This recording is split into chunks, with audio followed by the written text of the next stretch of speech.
Hello, everyone, and welcome to Conversations in Horror, the podcast. I'm your host, Kevin L. Powers. I'm also the owner and operator of Something Wicked Entertainment and Events, and welcome to our podcast program today. Now, if you've been with our show, you know that we kind of take one individual film and we kind of dissect it. We kind of analyze it, critique it, get to the nitty gritty, and probably, take a couple bones out and look at those things. The reason being is that me and my special guest, because it's always me and my special guest is always different every episode. So you never know what you're going to get when you listen to our podcast. Me and my guest, we kind of take these films and we kind of look at them and we kind of have a general conversation about the movie in order to get to the nitty gritty of what we like about the film, what we don't like about the film, and what we think that you as our audience may or may not like about this film.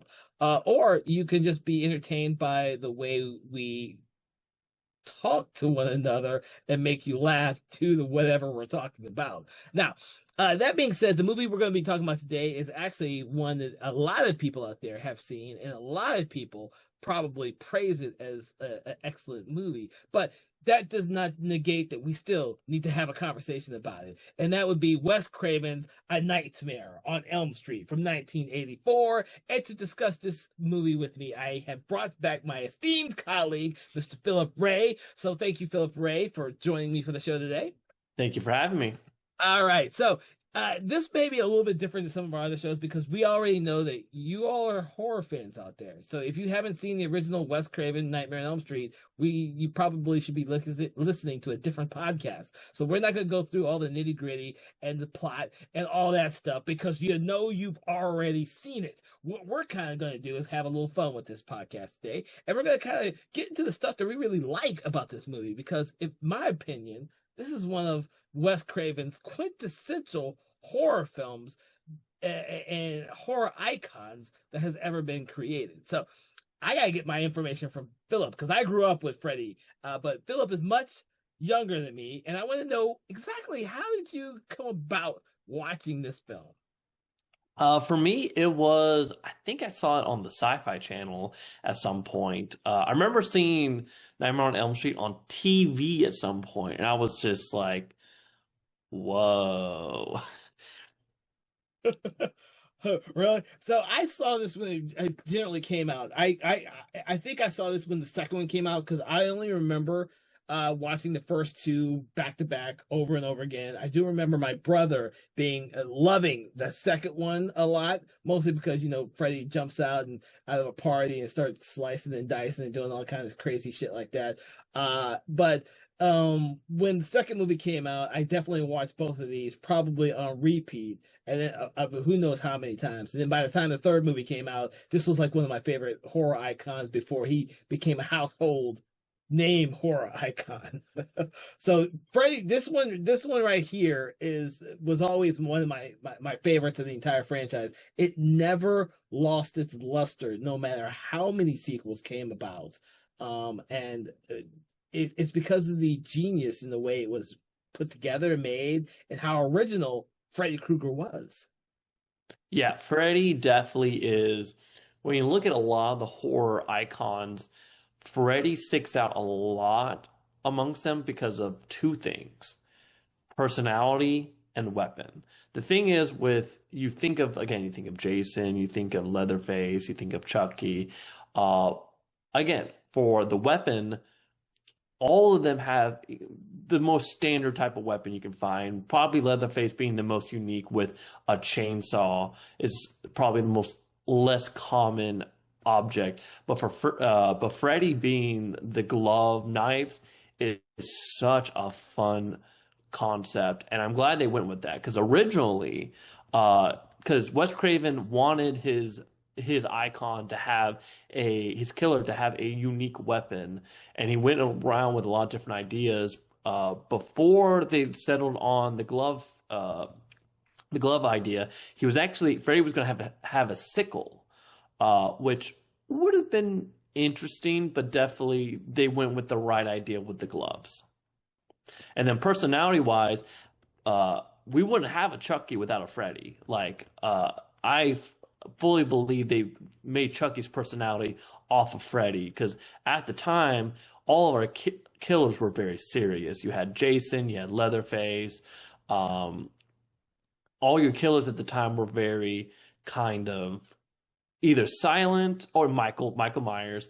They're either silent or if any of them talked, it was going to be very not a whole lot of like they weren't going to say a whole lot. They were very serious. While Freddy, they definitely cranked up his funniness moving forward from this first movie. But even there, even here, there's still a little like small little like kind of jabs and riffs that he does. He's a little more talkative than your normal serial killer at the time, and he was and a little not as goofy as it gets, but slightly goofy. And I think that's what made him immediately grips general audience's interest. Well, I think that one of the great things about this first movie is the because Freddy is an unknown and he inhabits the most vulnerable aspect of all of us, which is in our dreams. It was very terrifying to a lot of people, even more so to the teenage crowd that Freddy goes after for this film. He doesn't go after grown-ups; he goes after teenagers. Even though the parents are who really killed him and maimed him and did all that, he doesn't go after them. He goes after the teenagers, the children. Um, Oh, and the rules too with that too is the fact that he has his own little rules makes him a little more different than those serial killers at the time because all of them were just, they're slashers. They just see things, they kill, versus Freddy, which is he only can attack people in their dreams, which, again, that was a smart idea to definitely make him different. Oh no, and he looks different. He wears a hat. He has a glove with knives as his weapon. He has a striped a striped sweater. Like Wes Craven wasn't just creating just the ideal of a character. He created it all from the look, the persona. I mean, he hired Robert Englund, who was not known for these type of roles at the time, to be his chief villain in this film. And at least in the first film, he's masquerading as other characters. He's also when you're seeing Freddy as Freddy, he's also a lot of times in the dark. But he has vulnerabilities, which makes the main character of Nancy kind of like one of our early innovative and smart female lead characters. She's not dumb. She just doesn't run throughout the whole movie. She has a plan. That's what makes this movie so much better than some of the other movies out there. Like she starts to figure things out on her own. She goes through the movie, and after she pulls his hat out of the dream, she starts to put the pieces together. She comes up with a plan to defeat him. It's like and that's something you didn't see in a lot of the female characters in these slasher films at the time. They're more or less, I'm gonna run, I'm gonna run, I'm gonna run. I'm gonna either die or I'm gonna keep running again. Oh yeah, no, the reason this movie is so successful and is so iconic is literally because of all of Wes Craven's ideas with that. Like so with Freddy, originally he was going so when he was making the idea with Freddy, he again at the time Michael Myers, Leatherface, and Jason were around, so he wanted it to be different. He didn't want his villain to wear a mask. He wanted so that's why he ended up going with being the burn with the Freddy being burned and scarred, which is a great idea. And even Robert Englund was not the original choice for Freddy. He was actually going to be more silent, but he was actually looking at the actor who ended up being the body double for Jason at one point auditioned for Freddy, but then when Wes Craven met Robert Englund, he was like completely flipped because he was like originally wanted Freddy to be very tall and big, and then he saw Robert and he's like who was smaller and was like, no, I'm going to go this direction now, which was such a good idea. And even with Nancy, with all the characters, he wanted it to not be like with Nancy, he didn't want it to be the stereotypical Hollywood screen girl. Like so he ended up going with Heather Langenkamp, who Yeah. was that was her breakout role at the time. Like that, she had been in a couple movies before then, but nothing really big. But like he chose her because she did not really read as stereotypical hot femme fatale, and that was a great, again, that's a great choice with that. Like all the casting was good. Again, it was funny for me watch this movie because watching it later, seeing Johnny Depp in this movie, I was like, oh, Johnny Depp's in this movie, not knowing that this was Johnny Depp's first movie. Well, Johnny Depp is a far cry from the character that he would become famous for in his early career, which is off of 21 Jump Street. This is like, and this is the great thing about going back and watching these 80s movies. You watch all these amazing 80s movies and you see all these, the early roles of all these character actors, which are now famous and not doing horror movies all that well. Thankfully, Johnny Depp has done several horror films in his career, including the Freddy versus the was it the last Freddy's the Freddy one, the Freddy's night shit. The shitty Friday, the shitty Nightmare on Elm Street movie. Freddy's Dead, the Final Nightmare. Good God, I couldn't remember the fucking name of it because that's the shitty one. And I say that in loving things. You can rewatch that movie and find something good about it, but it's pretty much the shittiest one out of all of them for odds of reasons. But Johnny Depp comes back for a brief moment in that movie because he liked I'm assuming he liked the experience of working on these films. There's lots of rumors why he came back. But you know, he likes doing horror films every once in a while, and it's good to see, and that's rare. A lot of actors get started in horror films and they never go back once they've made it big. But Johnny Depp kind of, okay, he does Secret Window here and there. He comes back, he does a Ninth Gate. And it's good to go back and see him in this movie because it's his earliest role. And he's like, he is so genuine as Glenn. And actually all of these actors, Amanda Weiss, Heather Langenkamp, and Johnny Depp, and then the other guy who plays Rod, I can't remember the actor's name, saved my life, are all so genuine as their characters in this film, and they just have great chemistry. And I think that is a testament to how long this film has been around and how much it is still appreciated by audiences today. Like you talk about Freddy, and people are always going to go back to the original Nightmare on Elm Street. Like, oh yeah, and like talking, and let's be real, one of the also big reasons this movie works so well relates to another episode we've had filmed, is again talking about this again, practical versus digital. mm-hmm. Back then, like especially in the 80s, you barely, like, CG was around, but it was used very, very sparingly. So I mean, if for listeners listening to this, if you haven't, watch some of the behind scenes with this movie. This movie is honestly, it's crazy how much, like the fact that even it was able to exist, because there was so much behind the scenes that went on with this. And it's funny because this movie has a lot of milestones. It's the first breakout movie for Johnny Depp. It's the breakout for New Line Cinema, because the house that Freddy built. The house that Freddy built, because before this movie, New Line existed, but it mostly distributed. It didn't actually make anything. It didn't produce anything. And this was the first movie they produced. And it became the house that Freddy built after, because this movie was its first financial success.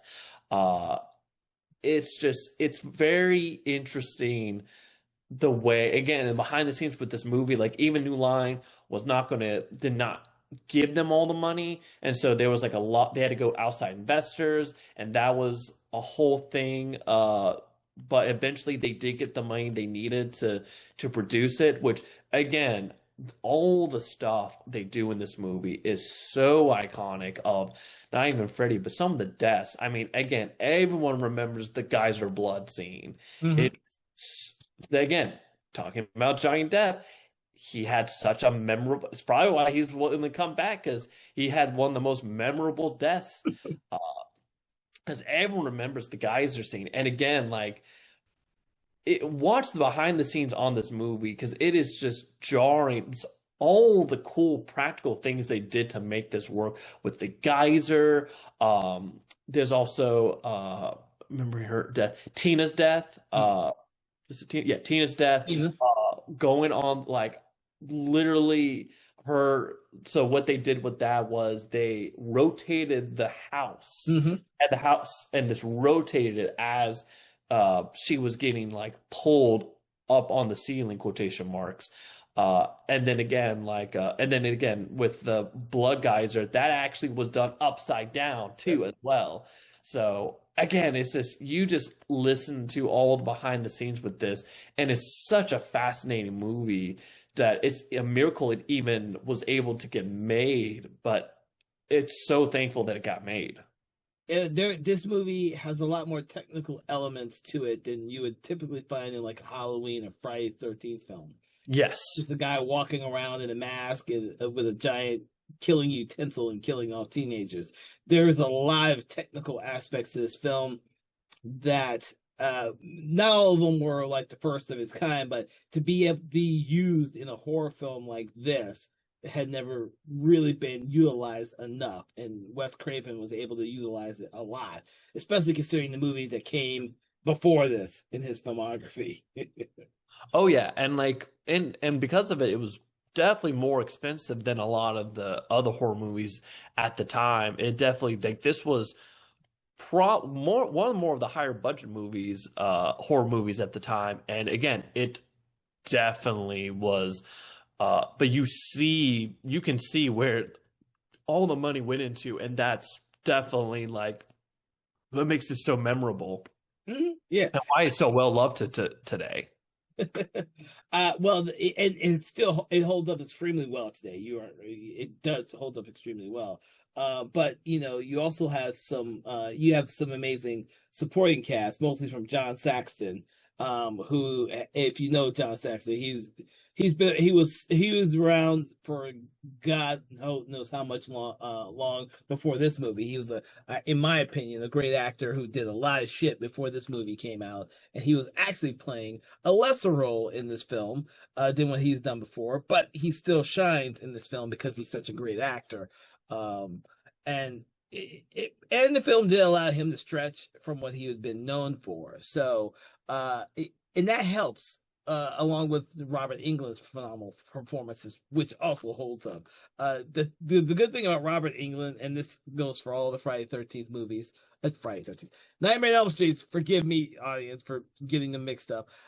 Nightmare on Elm Street films with Freddy, is that Robert Englund has such a presence in this film that he extrapolates on and carries on to the rest of the films, and he is like the there's he's like the icon of icons for horror because he actually talks. Like, Yes. the difference between Michael Myers and Jason Voorhees is that they are visually interesting icons, except for the fact that in most of the Halloween movies, people either hate or love the mask because for some odd reason they just said we had to change the mask in every movie, and it looks different in every movie. And some are good masks and some are shitty masks. Uh, Leatherface just grunts, doesn't talk, but he has a big ass chainsaw. But when he changes those female faces, he's a less imposing presence. But Freddy Krueger, out of all of these icons, Freddy Krueger, his burned face, the fact that he was a child molester, the fact that before the movie starts, the parents of Elm Street banded together and they killed this guy. Those background moments that we slowly learn, or Nancy slowly learns as she investigates and asks questions. These are the things that make Freddy Krueger such a huge icon, and with what gives these Freddy movies, especially this one, this cult status and this kind of ambiance is like that just doesn't get touched by a lot of the other horror icons out there, at least in my opinion. I Well, you hit the nail on the head on one thing with that is again, Freddy, the biggest difference is it has an actor attached to it, Robert Englund, because again, he made the role. Because the thing with Jason, Michael Myers, uh, we wouldn't see this again really until we get to Chucky again, is because you have an actor who is talking, who is adding his own mannerisms into the character, you can't replace him. It does the actor who play again, that's why literally in the first Halloween, the person who's playing who is the stand-in double is the at one point the director, because you could do that because it's just a figure. It is just a person. Anyone could wear a mask. Jason, there's many different people who've played Jason, many people who played Leatherface. It's just you just need a tall, imposing figure. Versus Freddy, which is it has to be Robert Englund. It has to be him to deliver these lines and stuff. You can't replace him, and that adds up more to the mystique of the character and stuff, and makes him more iconic because there is just one. You can look at all the Friday. You can look at all the Friday 13th movies, and Jason goes through a lot of looks. You can go through all of the Leatherfaces, and they go through different looks. But Freddy stays consistent until they horribly rebooted him. But until then, it was you had one look. Then maybe they changed some things with the sweater a little bit or the hat, but it still was always consistent. And that's one thing. And also, let's be real, he's also very memorable because unlike the other serial killers, they gave him a song that you actually remember. Because I think everyone at some point has heard 1, 2, Freddy's coming for you. Jesus, I can't believe you brought that up. But yeah, I mean, this film has a lot of things that just are missing from other horror franchises and horror icons. You It's mentioned, smart. yeah, That's smart. It's a much better written overall film. If Wes Craven wanted to make a dumbed down version of his concept, you would get well, you would get Freddy's Dead, the Final Nightmare, or and I say that very lovingly, people. But the great thing about this is like Wes Craven put so much of his own soul into this film when he crafted it, because he was really trying to not only help erase the fact that his biggest successes were movies like Last House on the Left and The Hills Have Eyes, and he was crafting something of which was much more personal to him, which is why he's become the icon that he is. The Freddy Krueger has become an icon. Oh, there's so much of this movie is Wes Craven's background. Freddy, the name is literally based on a bully in his childhood. The idea of Freddy was based on an old person that scared him when he was young. Like he put so much of his childhood into this movie, into the writing of this movie. Yeah, it'd be like if you read a Stephen King novel, and Stephen King puts so much of his own life in every one of his novels, which unfortunately why so many of his novels feel like they're the same story, just with different characters, because he's essentially recycling some of the same ideals and just putting them in different areas. Wes Craven crafted this film, which you unfortunately don't see in a lot of his later films, when he steps away from writing as much. But this is like before he becomes a huge director. And this was after he was just toiling in the if we all know about Wes Craven, he started off working on porno films before he actually had his break with Last House on the Left, which we haven't discussed in the show yet, but we will one day. And then, of course, The Hills Have Eyes and those rougher movies. This was a much more refined story, a much more refined production. He took a lot of what he learned in those lower end productions and kind of crafted this elaborate horror film when he could have just done another fucking Hills Have Eyes or Last House on Left, but he strived for something bigger, something better. So, yeah, and I think some of this too, because before this he just got done doing Swamp Thing, which was a higher budget. Actually, a lot of the stuff at the time was seeing a little bit more of a higher budget. But yeah, I think this time around he was making something a little bit more new and unique. Yeah, I have to look and see if he wrote Swamp Thing. I can't remember if he did or didn't. Um, He did. He wrote Swamp Thing. okay. And then of course I always lose track of when Deadly Friend came out. Because that was That his was after Elm okay. Street. That was actually after part two of Hills Have Eyes, because he did a Hills Have Eyes after Nightmare on Elm Street. Yeah, between Hills Have Eyes Part Two, which was he had to do, which is why the less we talk about Hills Have Eyes Two, the better. And Deadly Friend, which he had problems on.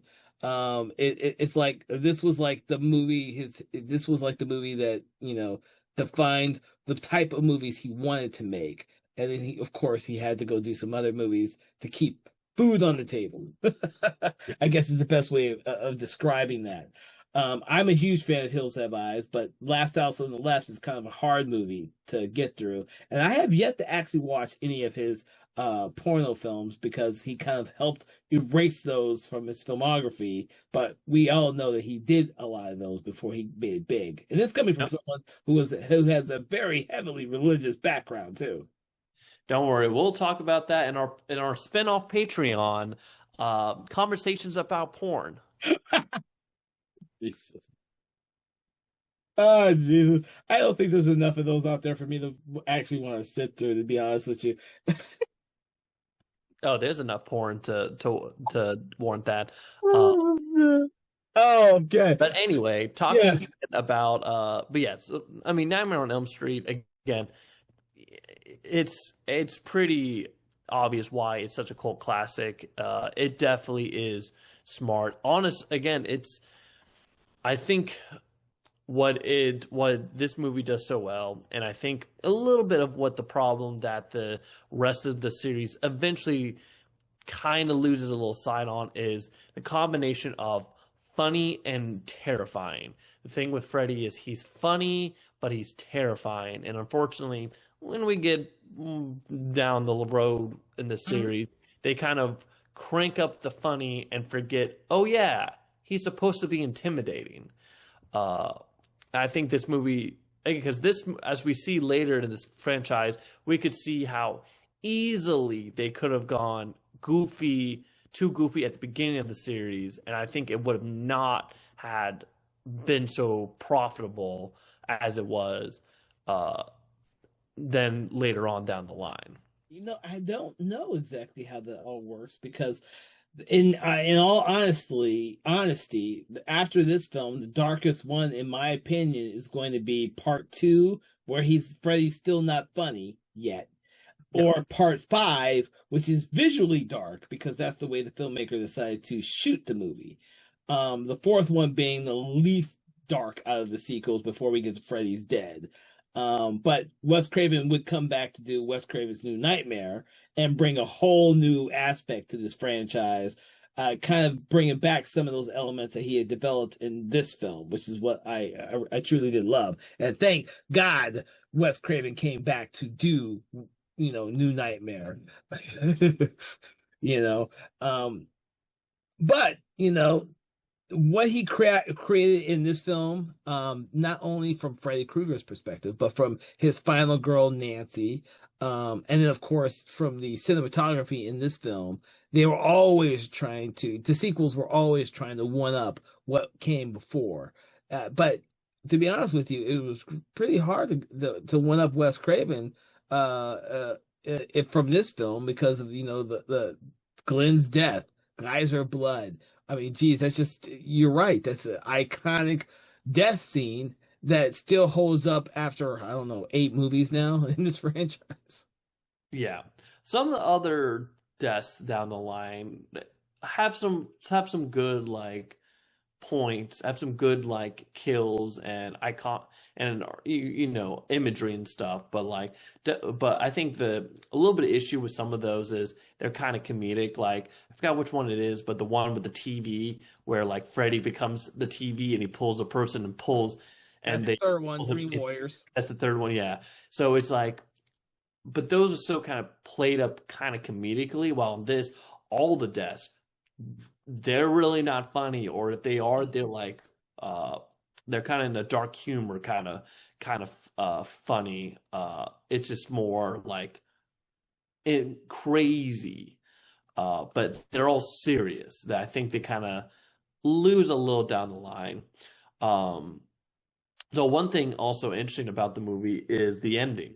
So Wes Craven originally wanted a happier ending. So in the original draft of it, basically Nancy was going to. It starts out the same. Nancy realizes, oh, okay, I just need to not be afraid of you anymore, and Freddy disappears.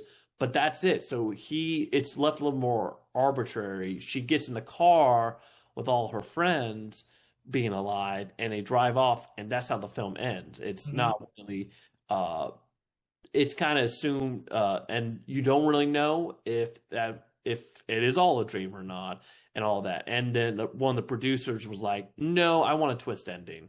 And so that's why we get the twist ending with Freddy, the car like being Freddy's colors and stuff, and then Freddy grabbing Nancy's mom through the door and stuff, which Mm-hmm. also was a very cool effect.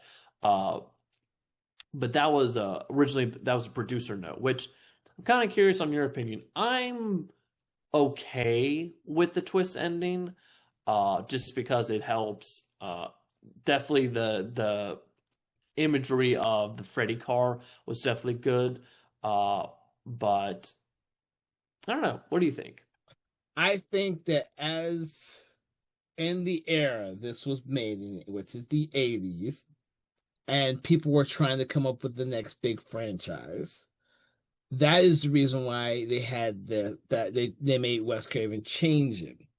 If it had been up to Wes to make a complete film with his complete vision, you would have something closer to, say, the ending of Flatliner, not Flatliners, but Jacob's Ladder. I'm thinking of Flatliners, but I was really wanting to say Jacob's Ladder. Jacob's Ladder, where it's very ambiguous what happens after the events in the movie, and it kind of ends the movie that way, and there's not going to be any sequels. But of course, this is the 80s, and Wes Craven just created what potentially at the time could have been a great horror icon, and the business people at New Line saw that. Robert Shea, I think, is who was in charge of New Line at the time. Robert Shea. And that was a great thing because even though Wes Craven only came back for the third movie to write a script or story, because it got rewritten by Frank Darabont, so I don't know exactly how much was Wes Craven's and how much was Frank Darabont's in the third film, and he didn't really come back until he did New Nightmare. There's a whole, like, you're trying to create a franchise, you're trying to make money. I'm hoping he made some money off of these damn sequels because it was his original idea. But you never can tell. But I'm glad the studio made him change it, because then we wouldn't have Wes Craven's New Nightmare, which is a brilliant movie in my opinion, which plays on a lot of the themes that he wanted to do in this film, but elaborates on them even more because Freddy Krueger is a different type of entity. And our the themes about our nightmares and stories have to live on, or we just, well, we'll get into New Nightmare one day because that's one of my favorites of all of the franchise there. I was perfectly fine with growing up. Let's rephrase that. Growing up, I was perfectly fine with the direction that the series eventually went when Freddy started being funny and shit, because I was aware of who Robert Englund was, and I was perfectly fine with that. I actually really loved part three. I loved part five. Part four had some moments in it for me that I enjoyed. Freddy's Dead, I hated most of that growing up. I could appreciate it now because I've read a lot about from director Rachel Talalay's perspective when she directed the movie and put it together, and she was on the franchise since I think part two or three. I've forgotten which one she started on, but she was working with the whole production, and then she finally got a chance to direct one. And I'm fine with it now. Um, but we're talking about Freddy Krueger as an icon. And I was fine with the changes they made because we as an audience, our tastes change. We become too familiar with certain icons, and they have to change because we change. If they don't change, then we end up hating it because it seems like they're just repeating stuff we've already seen before. Now, I don't know if that's your perspective or not, because I didn't know if you grew up with Freddy Krueger like I did. I did. I have not. I'm not got to see all of the Nightmares. I've seen New Nightmare. I've seen the remake. I saw Freddy versus Jason. I saw the original. Uh, I think I've seen maybe three as well. Uh, but I do know that like uh and even with like him being more haha funny, it wasn't as bad as some other series when how, at least compared to something like comparing to Jason about how many Friday the 13th we've had and how basically convoluted it gets there as well. I think the difference between the two is at least because Freddy is kind of already a wacky kind of funny, especially when in the series when they cranked it up, it allows the wiggle room of the movies to get wacky and funny versus stuff like Friday the 13th, where Jason's not doesn't have that much of a personality. So you have him do wacky things like go into space, and it's like, this doesn't, this feels weird. That's an interesting. See, that's a very interesting look at it. Because see, I watched every one of these as they were coming out, as they were being released. I think, like I said, I think the first two are the only two I saw after the second one. I think I saw both those two at the exact same time, and I watched the third. I was like one of those kids as they were coming out. I wanted to see them at the theater. Unfortunately, I didn't get to see any of these movies in the theater until Wes Craven's New Nightmare came out. That was the first one I saw at the theater. And then I saw all of them after that, which isn't really much.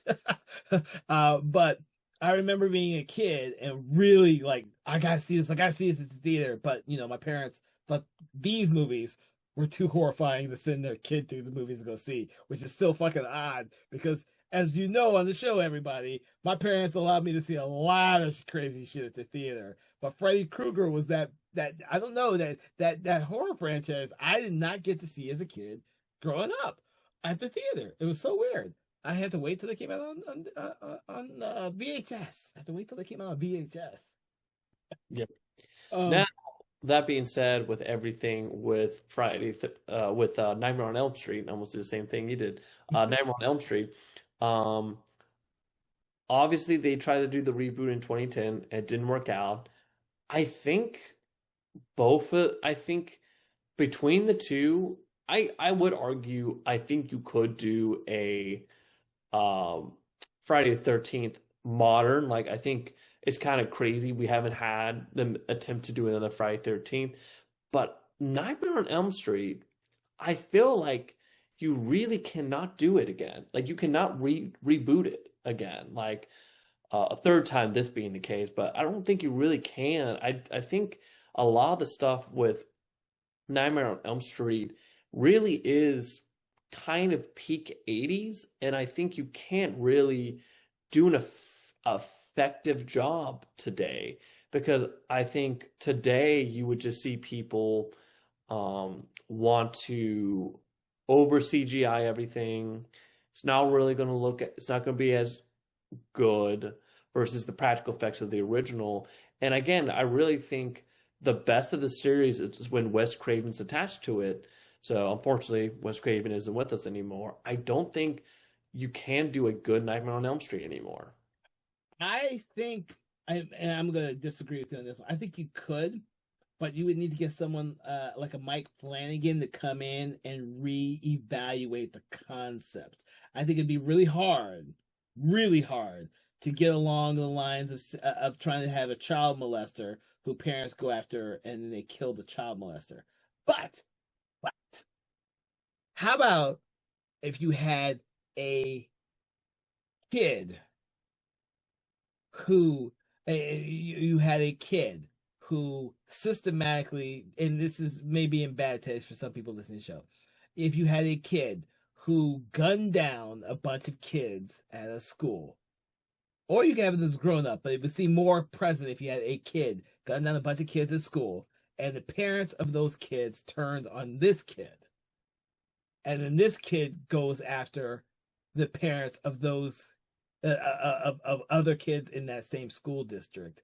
I think you can get away with something like that only if you can come up with a really good director who could spin it and it not seem in bad taste. Yeah, That's the thing about Freddy Krueger. Freddy Krueger, because he was a child molester in the 80s, was fine because the ideal is back then, you had to get everyone wanted to do with child molesters what they need to be done. You burn them, you freaking even now we look down on child molesters. But in this day and age, you don't hear as much about child molesters, and it's kind of something that's no longer as prevalent in the news source. But what you do have in the news source nowadays is you have a lot of shootings at schools, which is very unfortunate, but it's one of those things where because of that aspect, it's almost out of bad taste to try and attempt to do a commentary on that unless you are really careful because you don't want to because even alienate. then, it would be weird to do a funny Freddy with that But you concept. wouldn't do a funny Freddy because you wouldn't be able to get away with a funny one in this day and age. The problem with today's horror films is they are way too serious. Yeah. And if you tried to do a funny one, I don't think it would work. You would have to be, like I said, you have to be like a Mike Flanagan, someone who could, or a James Gunn. You'd have to be someone who could spin it in a way to make it interesting and still be funny and humorous and all that type of stuff. James Gunn can do it because he still keeps going back and forth to horror as well as comic books and everything else. And Mike Flanagan would do a completely different spin altogether, but he'd make it work. But you have to have that type of person behind it. And what studio is going to let someone like that have free reign on a character that's iconic as Freddy Krueger? That's going to be the kicker. Mike Flanagan is redoing Carrie, but Carrie doesn't have a legacy like that. Yeah. They've essentially said, "We want you to do a television show like all the other great television shows you've done. Do what you do." Here it is. They're giving him carte blanche to do with Carrie whatever he wants to do as a television show. I think you could do that. You have to have someone really good at casting, like both of them, both James Gunn and I think Flanagan are amazing at their casting, and they have the ideals to think outside the box because that would be the only way you could find an actor that would be able to play Freddy Krueger, no matter what age you put him at. That's why I think Jackie Earle Haley was a great casting choice for the remake. I think the remake was badly directed. Like they had this great actor, but the makeup looked like shit, and the way the film was way too fucking dark and it didn't seem like a Freddy movie or a Nightmare on Elm Street movie. It just seemed like a standard horror movie of that era, and that's what you don't want. You don't Yeah. want that. It has to be something like it has to stick out. It has to have something. You're dealing with a dream killer for crying out loud, you know. Um, and you have to have a studio that's not afraid to make a lower end film in order to make a profit. The other problem is they're going to try to make it like an $80 million film, $80 million horror film, and hope that it makes a profit. I'm like, dude, why the fuck are you going to do $80 million? Go get Jason Blum. Someone go get Jason Blum. Give him $15 million. He'll come up with fucking magic. Yeah.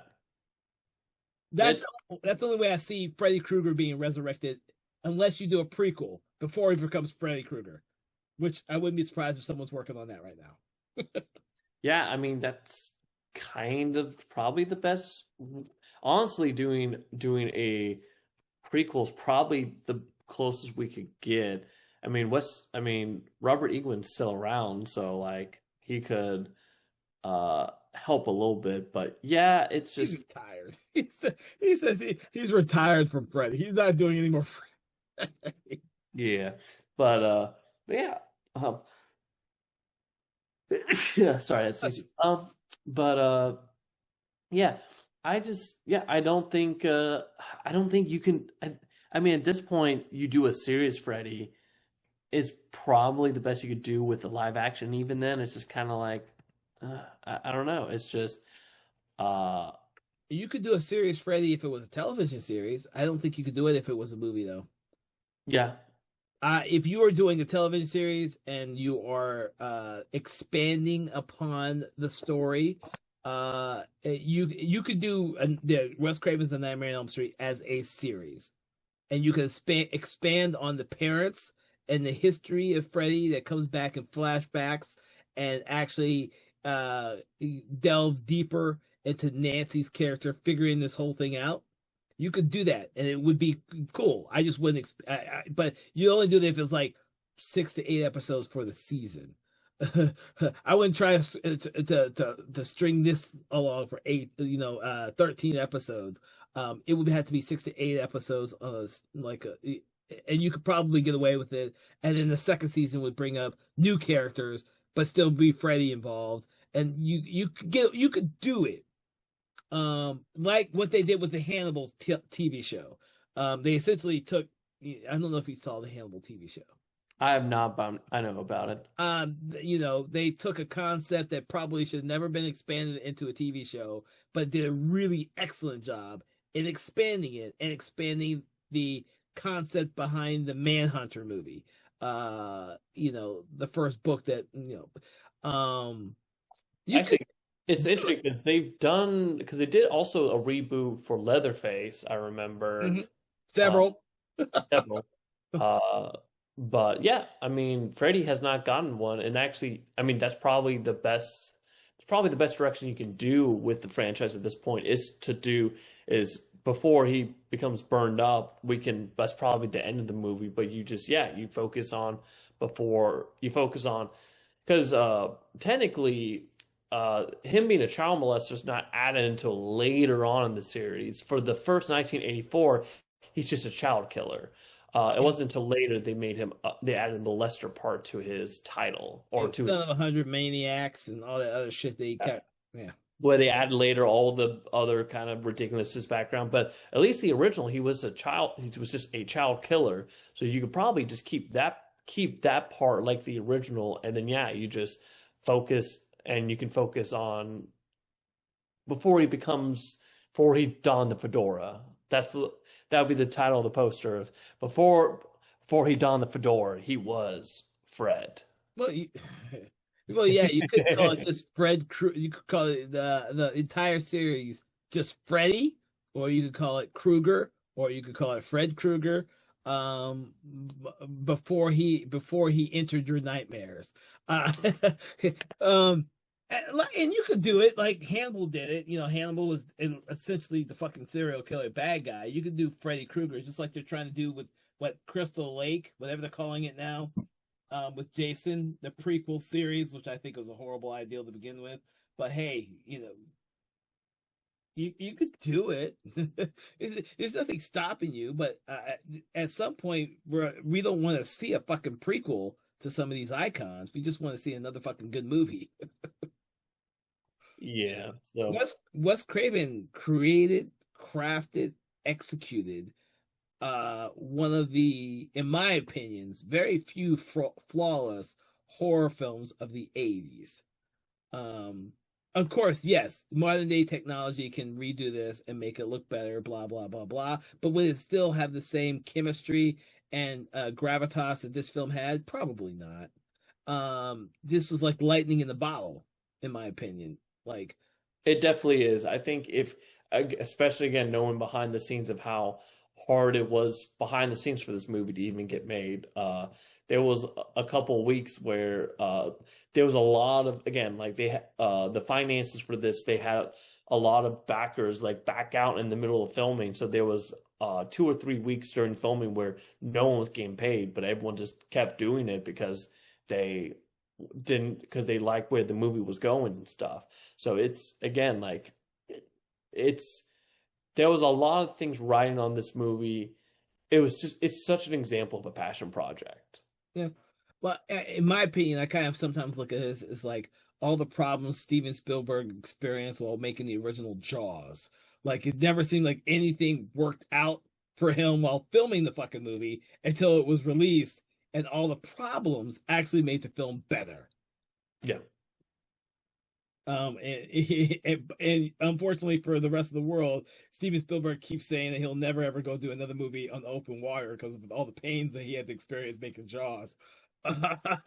um, but with this film, and then of course what happened with Wes Craven's script or script ideal, I honestly now get confused on whether or not he actually produced a final script for part three, The Dream Warriors, before Frank Darabont was hired to come in, or if he just came up with a script like the synopsis and treatment, and then that was what Frank Darabont wrote afterwards. I get confused now; it's been so long, but I He know. worked. He worked with. There were four script writers in total. He Yeah, was in there, but they had like Chuck Russell, Frank Darabont. Darabont, and Bruce Wagner also apparently like contribute to the script. Yeah, I believe Chuck Russell was the director for part three, Yeah. so I kind of look at his contributions as being very minimal. But Bruce Wagner was also heavily involved. Yeah. It'd be interesting to see the multiple different versions of the script. I would really love to see what Wes Craven came up with if he wrote a complete draft of the script. Um, but like most movies, he didn't direct it, so he more or less did his thing and then was replaced by other writers who then did their thing based on what the studio wanted. And then we get part three. Now, that being said, part three is by far, until New Nightmare, the best sequel of all of them. Um, and that's because of the combination of all these people who actually contributed to the final product, and the fact that they bring back Nancy, which is the stroke of genius with the third movie. And that was in New Nightmare. The stroke of genius is bringing back Heather Langenkamp for these fucking movies because she makes these movies so much better than what they probably should be. Yep. Well, that'll be another episode when we talk. So, what do you think about the Heather Langenkamp as the final girl slash hero of this film? Kind of like we covered. Again, she's played uh she is not dumb. She definitely is like she's smart, she thinks things through, and it's what makes her good.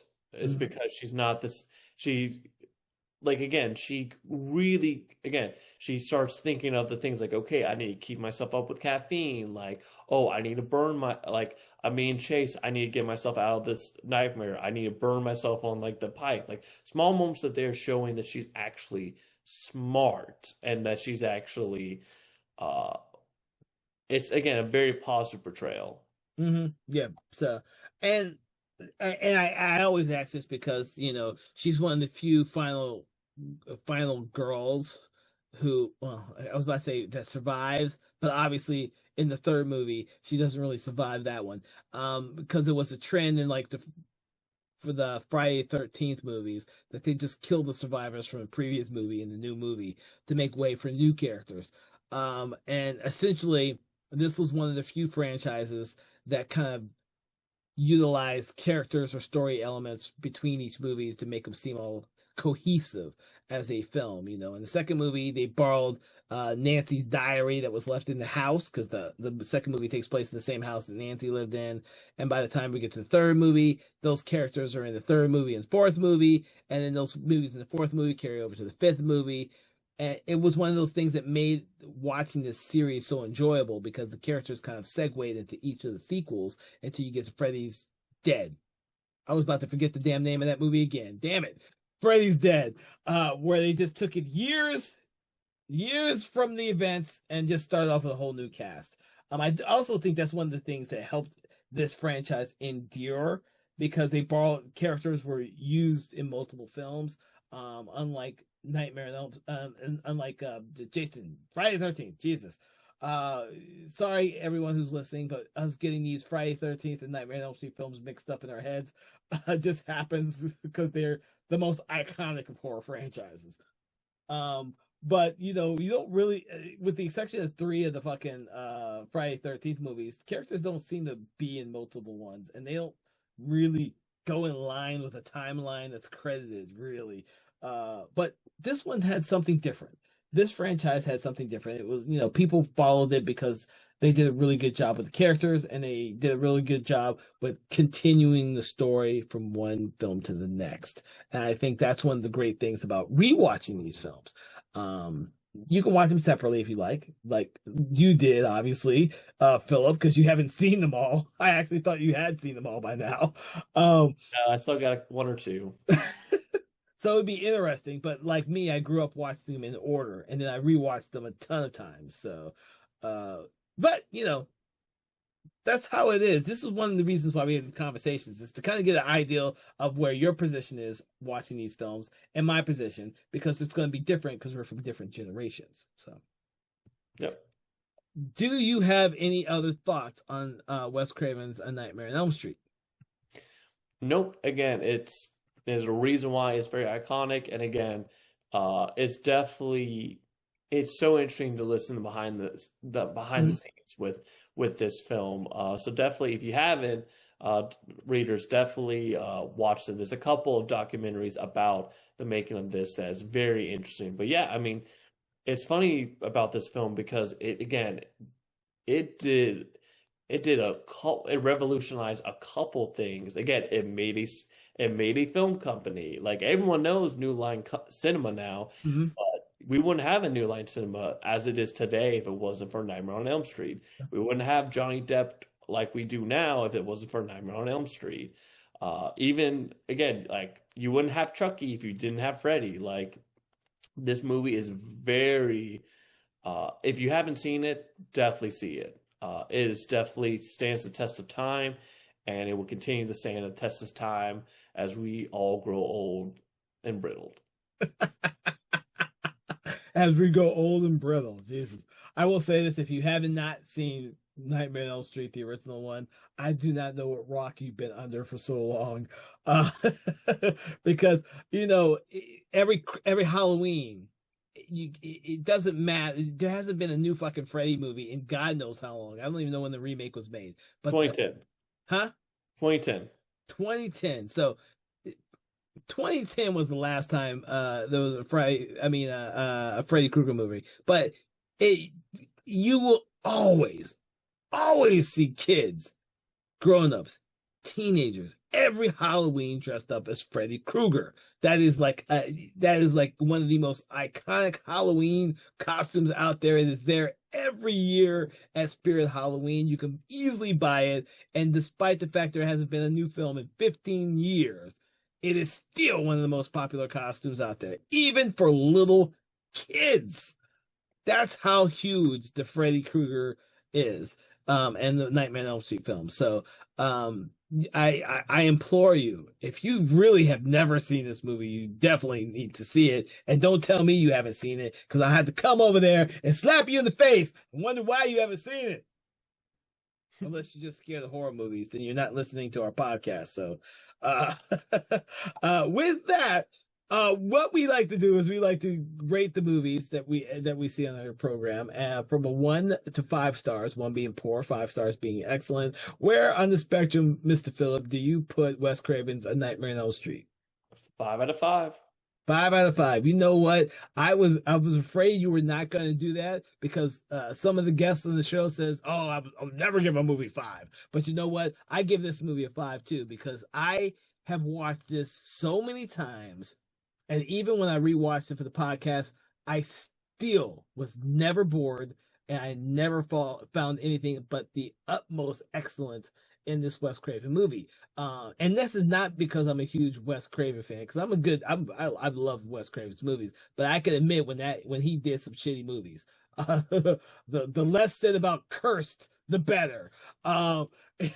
He did some, or Hills Have Eyes Part 2. Okay, he didn't always hit it out of the park, but this movie here, even with the stuff that he was forced to change, made this film better.